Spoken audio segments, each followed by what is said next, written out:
Hi, I'm Carla Lima, and today I will share with you 12 strategies to facilitate singing in case of trauma or emotional blocks. If you want to understand what trauma is and how it impacts singing, I recommend you to watch my previous video, How Trauma Affects Singing. I will leave the link in the description. First, I would like you notice that there is a deep influence of our emotional state in voice production and singing. Many people had their vocal expression restricted because they were told as a child something like shut up and behave. Others suffered some judgment because of their vocal performance or singing performance. All of these situations create an impact that can appear in singing. So you need persistence, self-love, and patience. I developed the 12 strategies I will share working on my own voice to unblock my singing. So to help you overcome it, let's dive into the strategies. Go through the path of feelings, not techniques. The prevalent practice in singing training has overemphasized the techniques in which the body is seen as a machine. But in my experience and opinion, cases of trauma and emotional blocks show that the best approach is what I call the path of feelings, not muscular work, not doing right this or that technique, especially if the person is in a strong state of tension. What does it mean? It means that singing must be seen as a way of expressing feelings, not a succession of muscular movements. Why? Feelings and muscular coordination work together. By overemphasizing the muscular movements without considering your feelings, you are no longer in contact with your body, because being in contact with your body implies being in contact with your feelings. In reality, what you are doing in this case is trying to manipulate the body without listening to it.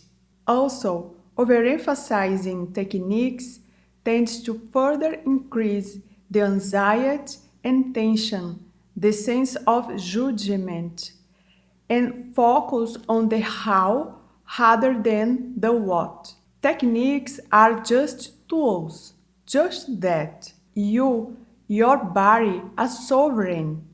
Take your power back. Muscular work cannot be disconnected from feelings and awareness of your emotional state, because the muscular tensions the techniques usually try to resolve in reality are emotions, repressed emotions stored in the body.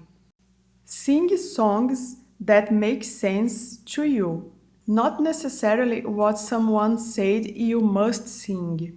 There is an emotional connection between you and what you sing.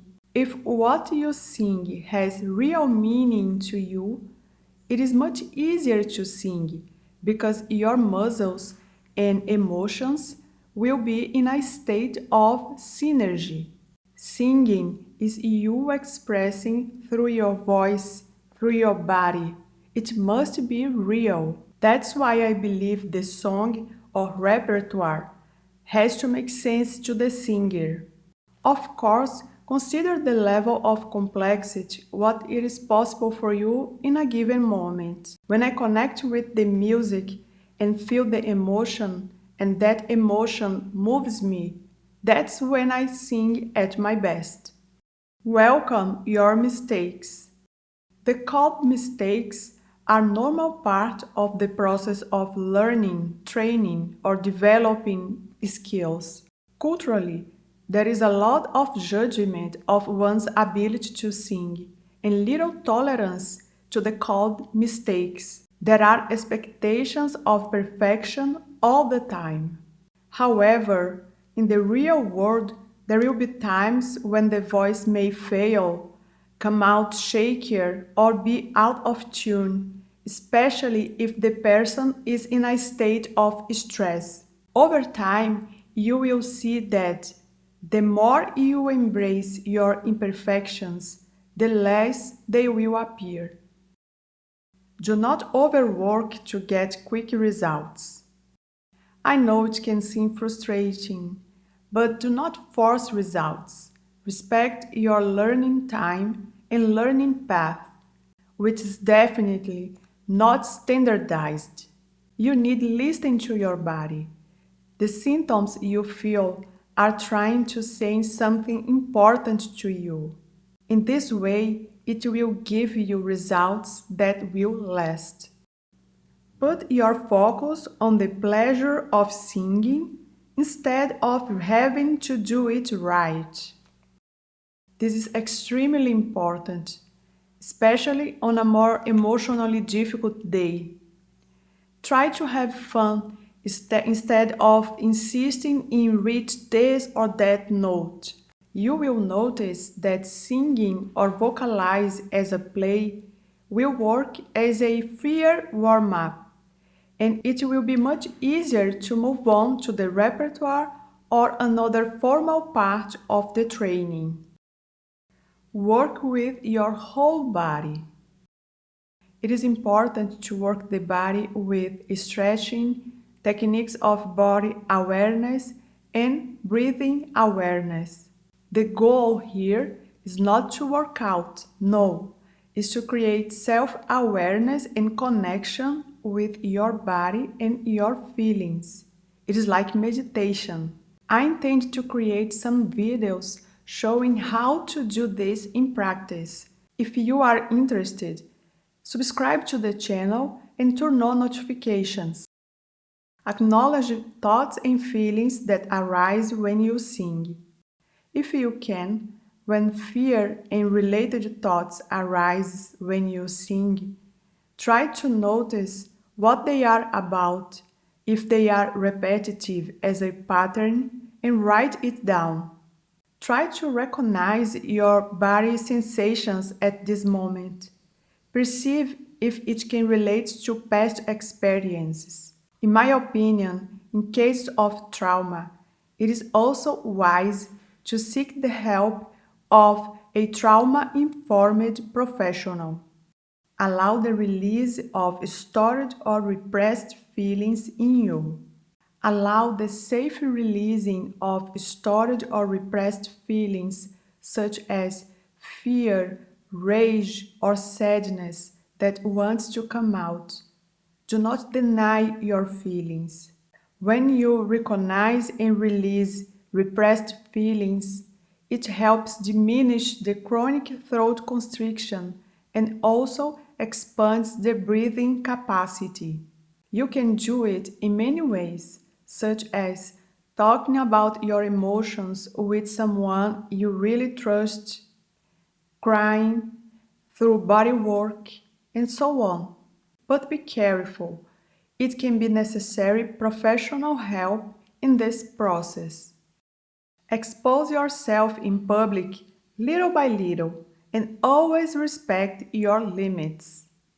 Anxiety to sing in front of others or recording for sharing is always about the way you see the other and how you expect this other will see you. This belief or expectation can be conscious or unconscious. Ask yourself, what the worst can happen? Why I feel the other as having power over me? And meditate on it.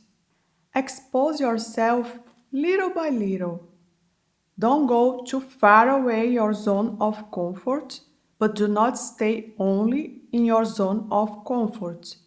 Find your pace. It is also important to find your purpose in singing. Ask yourself, why I do what I do? Why singing is so important to me.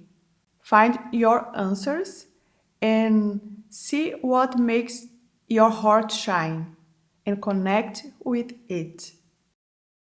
Repetition is the secret.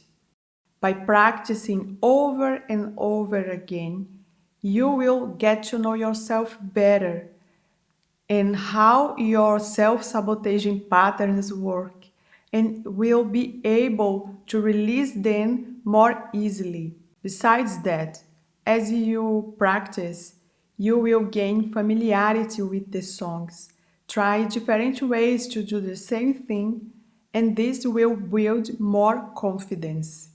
Stay in the present moment. During your training or presentation, keep yourself with the joy of the present moment, not with the ending result, nor back to the past, as much as you can. I know it can be challenging, but do it as a practice and you will feel more centered. And when you are centered, you have more confidence. Record yourself and watch later. Yes, not only record yourself, but what later? You will probably see that most fear in reality comes from monsters we create in our own head.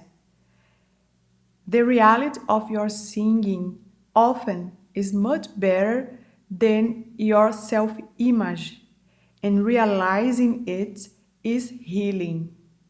Now, a last piece of advice: seek professional help when necessary, and always work with people who has emotional awareness.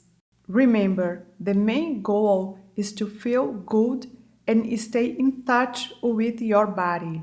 Over time, you will see improvement. I recommend you look at a progress you made in a period of a year, for example, instead of look at a short period of time. I hope these strategies can be useful for you. I invite you to visit my website and my other social media. If you have any questions or suggestions, let me know in the comments. I will appreciate it. See you soon. Bye.